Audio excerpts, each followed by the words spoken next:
یه وقتی هست انسانه ولی کالبد انسانه، تو درونش عقربه. زهر عقرب نه از روی کین است، مقتضای طبیعتش همین است.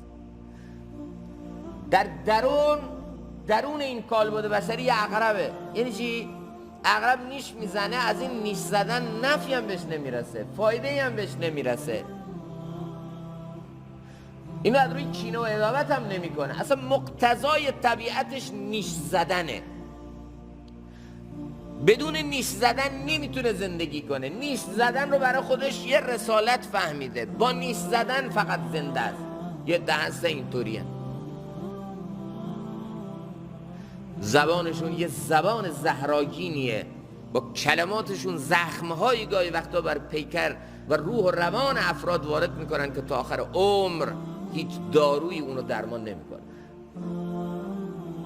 زبان غیبت، زبان تهمت، زبان نمامی و سخنچینی، زبان تهمت، زبان دلشکنی، زبانی که از اون زبان فقط زهر داره در میاد. آقا از این نیش و کنایه های تو، از این طعنه و تشنیه های تو، از این غیبت و نمامی های تو فایده یادت میشه؟ لذت میبری؟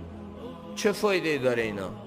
بدون اینا نمیتونه زندگی کنه، مقتضای طبیعتش همینه.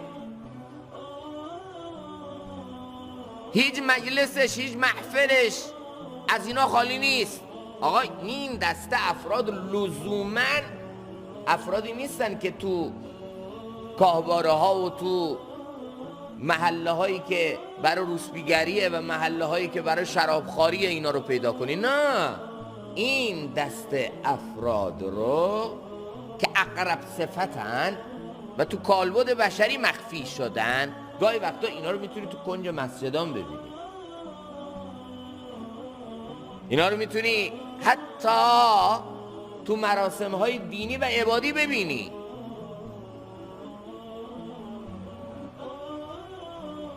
زبان زهراگینی داره.